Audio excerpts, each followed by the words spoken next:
That pretty much sucks.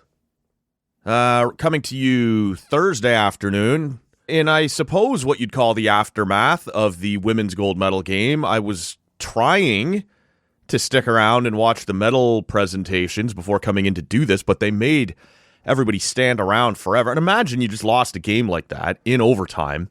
You got to stand around with a thumb in your ass watching the other team celebrate for... It was 20 minutes before they started rolling out the carpets and got shit done. That was embarrassing. I might be venting a little bit unfairly. Matt Robinson with you, as always, in the TCA studio in beautiful Bytown, Canada. We're going to need a pint to get through this, because that was unenjoyable.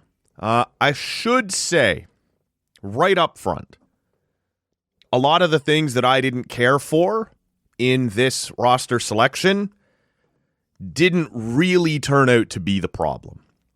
And if you wanted to, I'm not sure how much evidence there is for this, but I think you could make the case that having more experience helped this Canadian team, at least early on, to kind of rattle some of the young players on Team USA. They looked a little disjointed. They didn't look bad.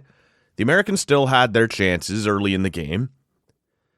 But you did see your Jenners, right? You did see your Poulins, certainly your Larocques, getting in lanes, high pressuring these young American players and forcing them to make quick plays, to think fast. And it took a little while for the Americans to get going. So, look, I've been saying all the way through this that there were some players that I thought this Canadian team should have chosen, and perhaps as importantly, a player or two I thought could have been left at home. I'm not certain it was going to change anything for this game, and I'm sort of two minds for this game. I texted our friend Schreids before it started and said, I just got this feeling that they're going to do the thing today. I think it's going to be all right. She did not share my optimism in the moment. In fact, I believe her only response was, I think I'm going to vomit. So, thoughts and prayers to her. Hope she's doing okay right now. But I'm like I said, I'm of two minds on this game. I think you could make a pretty strong argument that this was the best path for Team Canada to win a gold medal, to just hold it tight. Everybody said here and, everywhere else, if Canada has a chance, it's because Anne-Renée Desbiens plays out of her mind. And she did. She was fantastic today. And they held it tight, and they were under siege at various points in the game. But they were full value for it. They were blocking shots. They were defending. So whatever they had game planned to do to hold things tight, they were largely successful at. And really, that involved, especially late in the game, sitting back a lot, absorbing a lot of punches, a lot of time in your own zone. But it wasn't that way all the way through. In fact, in the first period, Canada had some great chances. And look, this was Canada's best game of the tournament, miles better than the round-robin game. And it almost worked. In the first period there, they had their fair share of chances. 2 power plays. I did wonder if that was going to bite them in the ass a little bit later on. There's no way of knowing if that played into it or not. But, the referees did seem, in both directions, to largely put their whistles away later in the game. There was the one unavoidable call that Britta Curl driving Ambrose into the boards from behind there. Curl didn't leave them any choice. You had to call that. And frankly, most of the people I see seem to think that was a 5-minute penalty. But when you already see that the refs are trying to put their whistles away, they weren't going to give her a 5 minutes. That was always going to be 2. I know we keep seeing the excuse now, you give 5 so you can go and review it. And whatever else, I think that's cop-out for most officials most of the time. But I never for a second thought that was going to stand up as 5 minutes. I always thought that was coming back to 2 minutes. That's just the way that game was being called. And I don't think it necessarily favored one team over the other. In that moment, it favored the Americans. But there had been other infractions by the Canadians throughout the third period that also could have been called and weren't. So I'm not trying to put this on officiating. Although Would have loved to have seen that stick foul called on the Canadian chance in overtime just before the American scored, but we're not going to talk about officiating. That's not what this was. Canada got 2 power plays in the first period, did not cash on either one, and I thought that could be problematic later on as you're trying to build a lead. They do score shorthanded early in the second period. Kristen O'Neill, very nice, in only her third shift of the game, after being a spark plug through the entire games. I still have the same beefs that I have with this coaching staff. I'm willing to let them off the hook a little bit with team selection. I'm not with usage and minutes and the way you deployed this roster. Kristen O'Neill, like I said, scored for you on just her third shift of the game. Did that spur him on, Coach Troy Ryan, to use her more? Yeah, not really. Jen Gardner only had 1 shift in the first period. Had she been pretty damn good through most of the tournament? Yes. Did it matter? No. And it gets complicated, like I said, because I did think Larocque had one of her best games of the tournament. I did think Jenner looked better. I thought Nurse looked better at points in this game. Some of these veterans that you were counting on did show up better than they had earlier in the tournament. But this coach refused to acknowledge which players had been going for him through the whole tournament and reward them with the ice time necessary. And like I said, up until about 2 minutes left, you had the lead. So it would have been difficult for me to argue with him or criticize him. Still, to burn my ass. And so, like I said, the two sides of this, of Canada doing exactly what they needed to do in order to hold the Americans tight. You're sort of grabbing on to the front of a bull, one of those mechanical bulls at a fucking bar, and you just hold on for dear life and hope it doesn't kick you. And they almost made it. They almost got to the finish line. But what had started out as sort of a rope-a-dope, we'll take a couple punches and then create a chance of our own, maybe not to the same sustained pressure that had been going on through most of the game, in the third period went to just you standing there and absorbing punch after punch after punch. And for the life of me, as the third period was going on, and it started sooner than that, it started in the second period. It seemed like as soon as Canada scored a minute into the second, they were going to try and ride that out. And I get that was part of the strategy from the beginning to hold it tight, but holy shit. How many times have we talked on this show about what your team looks like in a third period when they already have a lead and they're just going to sit back and try and nurse at home? It felt like Canada was going to try and do that for 39 minutes. And again, as I sit here indignant about it, they almost made it. Like, when you talk about who played a good game, who played their system, deserved to win kind of thing, even if Canada makes it to that 60-minute mark, still up 1-0 and gets the gold medal, we're still sitting here talking about having stolen one. And that's fine. Teams steal shit all the time. That's part of sports. I would have been over the moon about it. Good for Anne-Renee Desbiens. Good for Kristen O'Neill. Good for all these vets who used that experience to just grind one out right to the very finish and get a gold medal out of it. But when that doesn't happen, it starts to go the other way. You start to look like the team that just held on and stopped attacking. And man, it's not like Canada didn't have a couple chances after the game got tied up, but it looked hard for them to get going again. And it almost always does. I'll tell you what it reminded me of going into 3-on-3, and we're going to talk about the men's games here in a couple of minutes.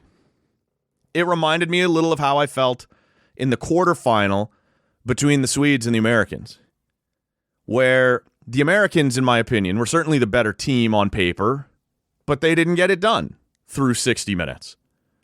They needed 3-on-3 overtime. And then I looked at it and went, I think the Swedes might be better served if healthy, and we'll talk about that in a minute. I think the Swedes might be better served in overtime at 3-on-3 than the Americans.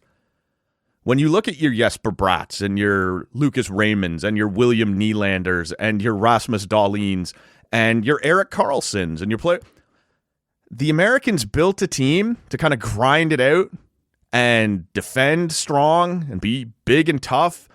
I didn't love the options they were going to have at 3-on-3 compared to the Swedes. Not to say they were incapable, not to say there's no talent over there, but I thought in this one element, whether you love it or hate it, 3-on-3, I thought the Swedes might be better built for that.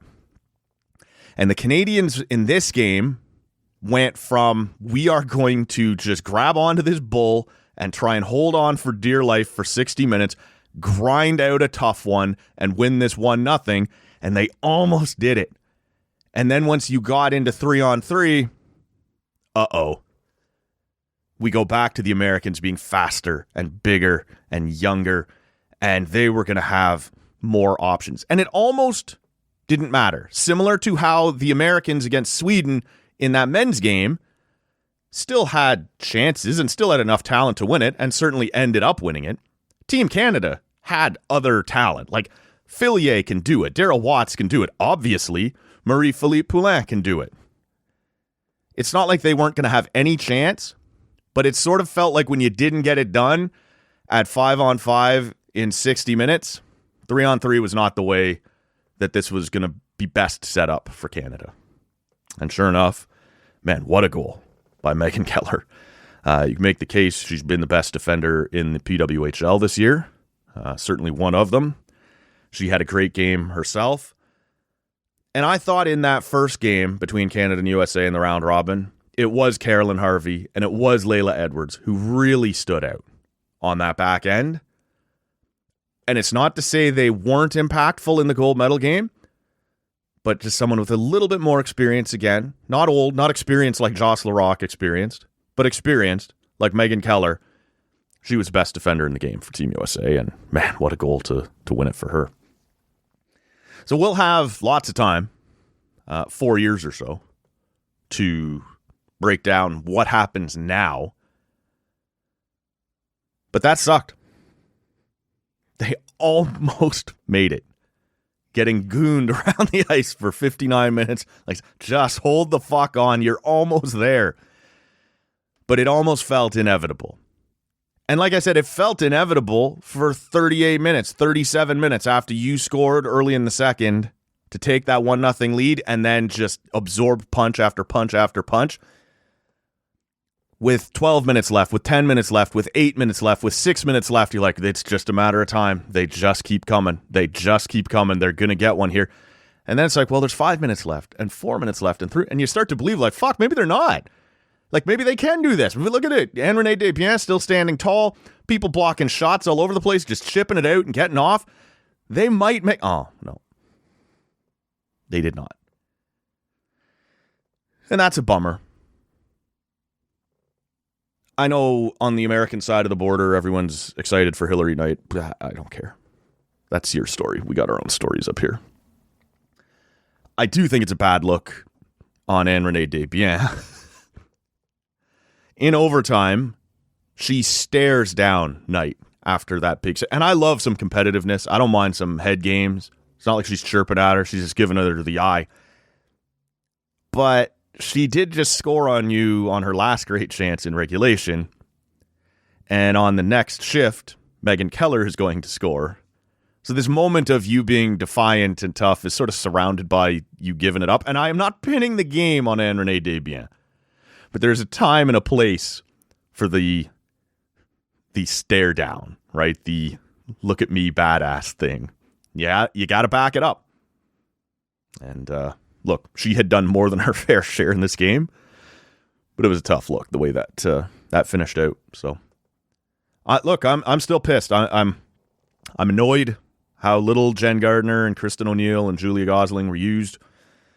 I do think the veterans, as I said, were better in the gold medal game than they were in the round robin at any point, but certainly in the round robin game against the Americans. But there will be massive turnover on this team before the next Olympic Games in France in 4 years. And frankly, there might be massive turnover before the next World Championships next year. So, but that was disappointing. Tough one to watch because it really felt like they might just guide it home.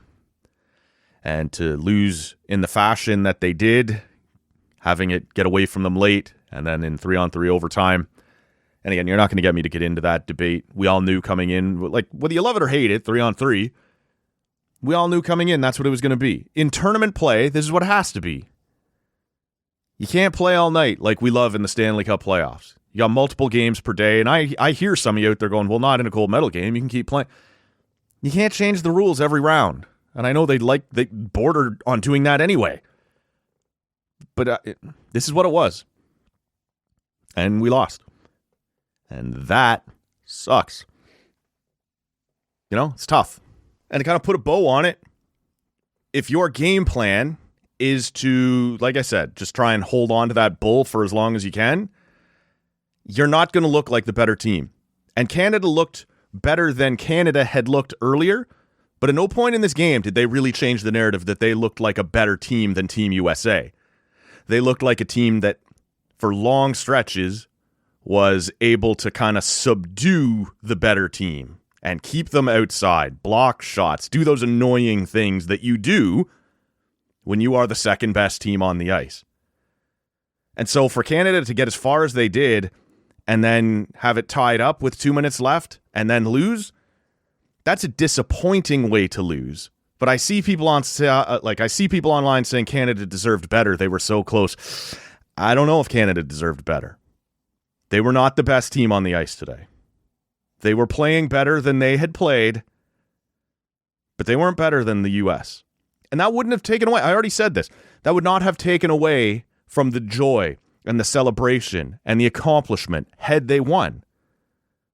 But like I said, that would have been stealing one, and that's fine. It happens in sports. But I'm not sure you can totally pull me over to Canada deserved better today. I'm not sure that's true. On the men's side, we'll start with Canada, as that was also a little intense against Czechia. And I sort of laughed leading up to the game when everyone was like, oh, look at this rivalry developing between Canada and Czechia. And it's based on mostly World Junior quarterfinal games, where the Czechs have been full value and keep knocking out Canada. And that irritates me. And in my head, it was a World Junior rivalry. But when we get to an Olympics, most games are going to look like what the first one looked like. 5-0, Canada over Czechia. They're a good hockey country. They have some talent. But when you come right down to it, they're not going to hang with Canada. And then they hung with Canada. And then some. And almost did the fucking thing. I can't sit here and say to you that when Palat scored to make it 3-2 with half his elementary school class on the ice with him, that I didn't think Canada was in big trouble and that this, oh my God, this might be happening. The Nick Suzuki tip to tie it up, well, frankly, the whole shift was wild. But that puck is going 2 or 3 feet wide of the net. And he manages to get his stick out and direct it back down and towards the net. Like, the series of events that have to play out for that goal to go in is just wild. But I don't know, guys. You've listened to this show a long time, a lot of you. Maybe I'm just a malcontent. Maybe I'm just never happy. But John Cooper has turned this team into a one-line team, which is an absurd thing to say with the amount of talent on the roster, and it's not all his fault. I've been calling out for the entire tournament, figure it out with Nathan MacKinnon. Now, maybe Nathan MacKinnon is hurt. And look, most people seem to think he's battling something. Just before I came in here, I saw something that maybe he's sick. He's not actually injured. I don't know if there's anything to that or not. Frankly, I hope that's what it is, because there's a chance that will have worn off by the time we get to the semifinal. But I didn't like the wingers that they were. Like, Brendan Hagel has done nothing in this tournament. I don't care if he sees the ice again. And I liked him at Four Nations, and I liked him being selected to this team. But he's invisible here. Nick Suzuki looked terrible on the wing. Let's call a spade a spade. He was a hero in that quarterfinal, and frankly, he looked better when you moved him into center after Crosby disappeared. But playing the wing wasn't working, And so whether you want to pin that a little on McKinnon, on chemistry between the two of them, or just Suzuki being out of sorts on the wing, it wasn't working. In fact, Rob texted me there after Suzuki tied it and goes, I think you and I both said maybe that's the guy you healthy scratch, which is true. We did say that. And luckily, John Cooper wasn't listening to TC. I think he normally does, just, with the 6 hours time difference and being over in Italy. He's a busy guy. He probably missed that episode, luckily. But all of a sudden, Crosby goes down, and after all this time of talking about how many centers Canada always brings and how many of those guys move to the wing in these games, you've got 3 of them on your top line between Celebrini, McDavid, and McKinnon. And now you've got 3 wingers on your fourth line as Sam Reinhart has to step in and play a fourth line center. And I'm sort of over my call. Maybe he would have looked better, but you heard me earlier in this tournament say, for the love of God, try him with McKinnon on that right side. He's been pretty invisible too. I'm sort of over pounding the table on that. But when a Crosby goes down, and all we've heard about for weeks is how many centers are on this team, and now you can't find one? Boy, Braden Point would have looked pretty good right there, wouldn't he? If he hadn't gotten injured. You haven't gotten me to a point yet where I'm begging for Anthony Cirelli, but at least he would have fit the position. And of course, you got Sam Bennett, who I guess was under the weather himself. And it sure looks like we'll draw back in for the semifinal. But I'm annoyed that, look, if McKinnon can't go, if he can't drive a line himself, then fine, I'll accept that. But maybe you have to separate Celebrini and McDavid at that point. And I get it. Now you're trusting this 19-year-old center to play up again. Look, he's answered every other question we've had about him. He's been as good as we... Somebody has to go play fucking center. And John Cooper won't touch that. He puts McKinnon up there with those 2 guys, leaves all 3 of them together. And man, nobody else had it going anywhere after that. That top line got its chances. Suzuki bulldozes his way into the zone to create his goal basically by himself. But other than that, nobody but that top line was going. And then in overtime, you get into 3-on-3. Crazy shit can happen. It's Marner out there with Celebrini, and he buries one to win it at 3-on-3. And again, once you're at 3-on-3, that's a coin flip. I tweeted out at some point during the game, Canada is now, when down 2-1, was in a please Jordan Binnington don't give up the next one situation, and that's not a place anybody wants to be. To his credit, he was very good the rest of the way. Huge save or 2 there off Natchez late in the third, another save early in overtime, I think right before the Marner goal. But he's still shaky, man. Like, he makes the big saves, and everybody's like, see, look how clutch he is. Look, yeah, but you wouldn't be tied if he didn't give up that one earlier. You don't get credit for cleaning up your own mess. I don't know. I guess you get a little credit for it.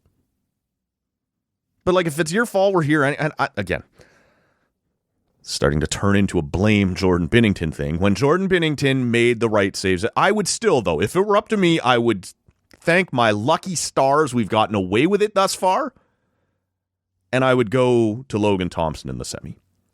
There's just been enough shakiness there and whatever else that I don't want to risk it. And the other thing going into this semi, because the Finns are tough, the Finns are going to play them hard. And they've got some punch. Roope Hintz is very good. Miro Heiskanen has been fucking incredible in these games. Rantanen, when he's allowed to play, is a beast. Like, this is a good team. And Canada cannot be a one-line team again. And I understand how absurd that sounds when you look up and down your Stones and your Marners and your Hagels and your Reinhardts and your fucking Tom Wilsons and your Suzukis. That's largely what they were down the stretch in that game. Nobody was getting sustained zone time except for that top line. And I don't think you can make it through the rest of this tournament that way.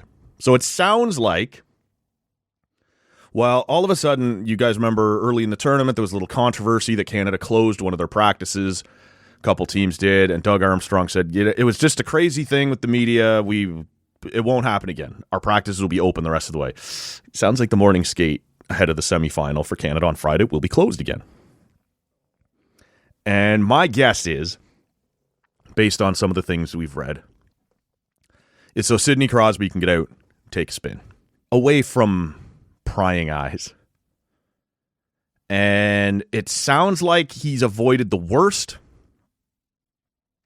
but nobody's quite sure if he'll return in this tournament. It sounds very unlikely that he will play in the semi, but that maybe he'll play in the gold medal game. And the thing is, you could still end up as a one-line team, even if Crosby is ready to go in a semi. Maybe you have to use him as a 13th forward because he's not fully up to speed. Maybe you don't trust him as your number 2 center. Again, it's not a trust thing. Maybe you don't believe he can quite keep that pace that he's known for. So you have to plan this out way better. And I would like that to start, especially if it was just an illness and not an injury. Nate McKinnon, we need you, man. John Cooper has got to stop just throwing him up there with McDavid and Celebrini. We need his punch and his drive further down the lineup. Second line, third line, I don't care. Number them however you want. Need you somewhere else, man. If it's injury related and he simply cannot go back in the middle, well then, I guess it's Bennett on the fourth line with Reinhart and Marchand maybe. You do the Florida thing. I guess you leave Suzuki with Marner and Stone. And look, it's obviously a downgrade from Crosby being in that spot, but Nick Suzuki in the middle, I'm comfortable with that. It lacks the same punch, but I don't think it hurts you. And then what do you got left? Hagel, Horvat, Wilson? Sure. There's enough talent there that you can beat Finland. There's enough talent there you can beat the Americans. But those guys got to get going, and you have to have some drive from these other lines. But you are far better off when McKinnon is pushing some of these guys down and is driving his own line from the middle.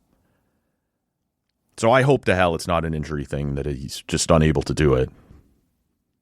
If it's an illness thing, I read 2 different tweets in the last few minutes before coming in here that he was puking on the bench. They're tweets. I have no idea if they're factual, don't read anything into it, but that's why that's kicking around in the back of my head right now, that maybe he was more under the weather than he was injured. So we'll see. But there were some moments in that game where he didn't look right. The Americans and the Swedes, look, I did not get up at 6 a.m. for Germany versus Slovakia. I've already sort of given my thoughts on the Germans. I thought they disappointed. We can get into that later on a different day. Finland, Switzerland was a really good game. And that's all I got on it. Obviously, I missed the beginning watching the Canada game.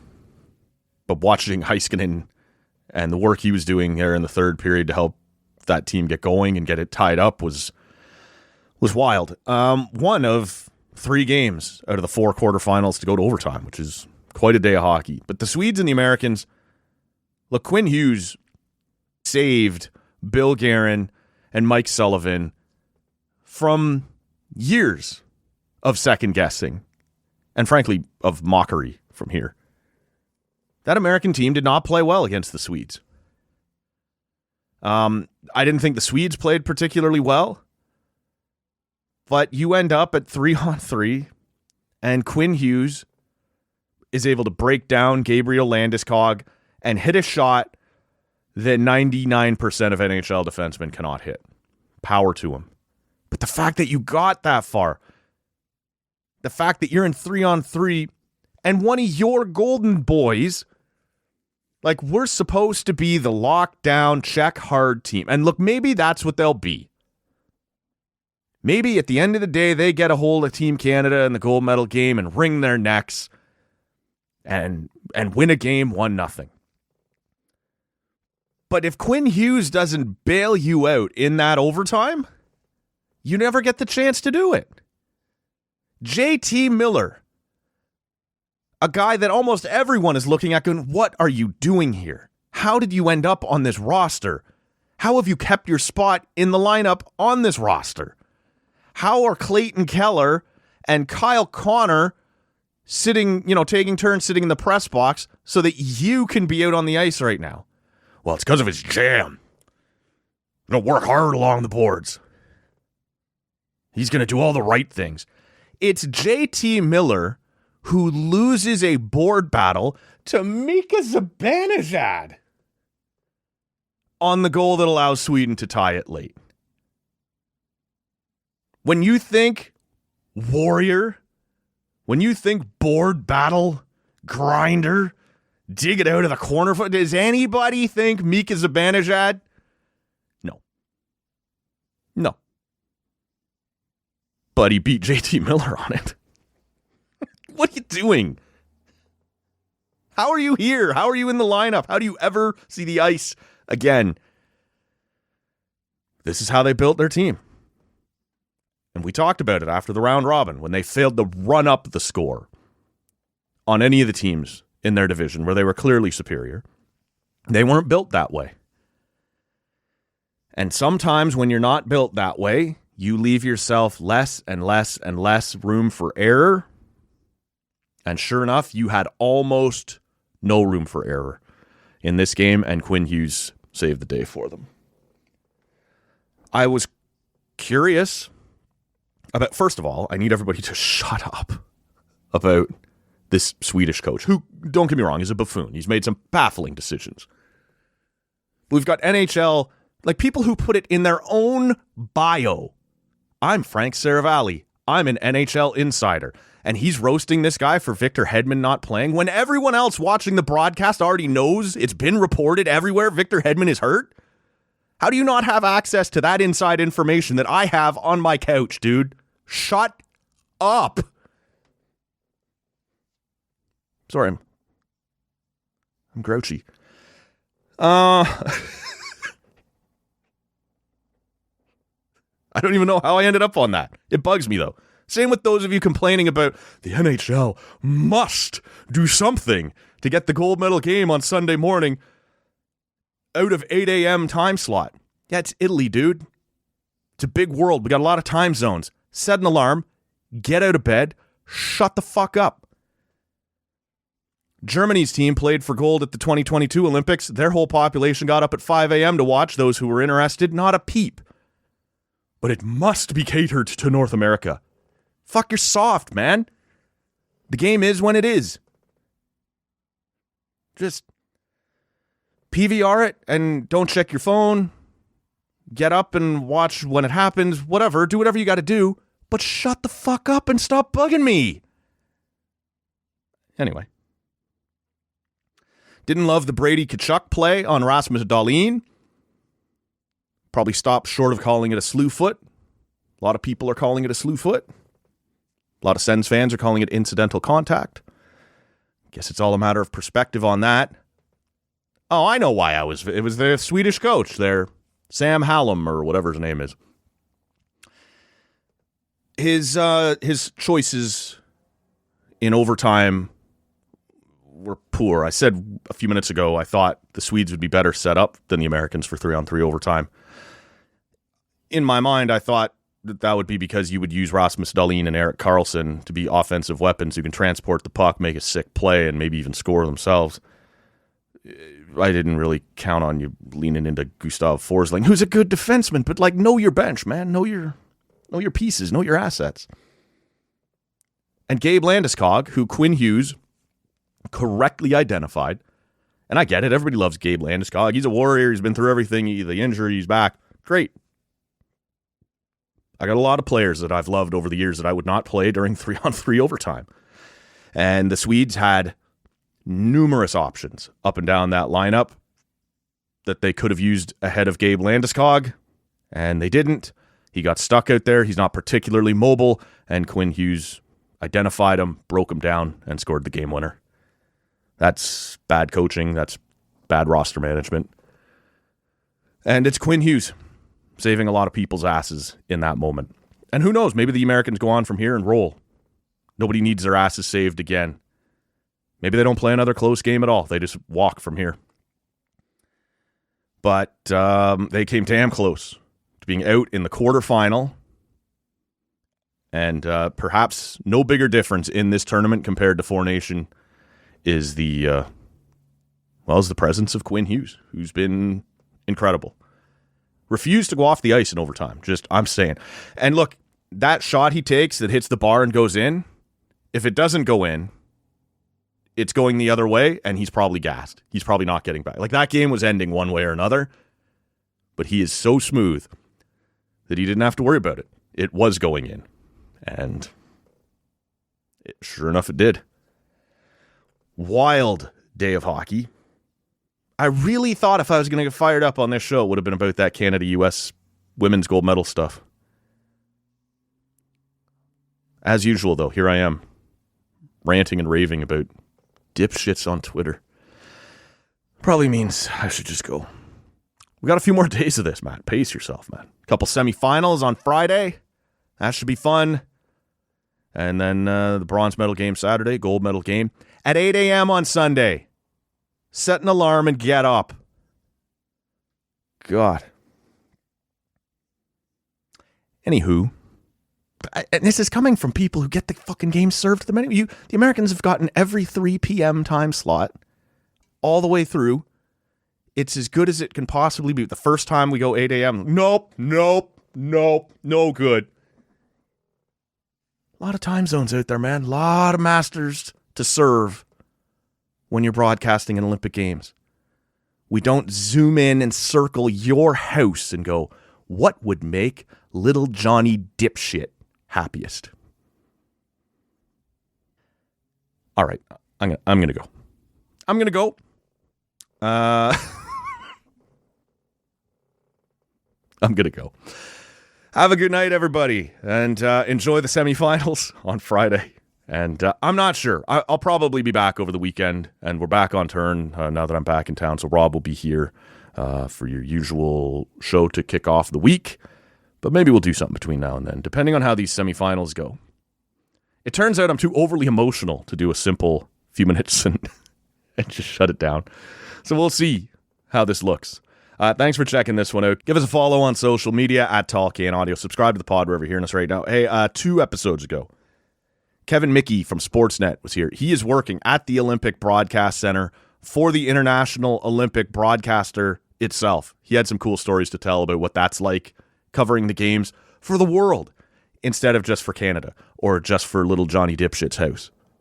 It's a pretty cool episode. Go back, check that out. It's up now at talkandaudio.com or on whatever app you're hearing me right now. That's it. We done. See ya.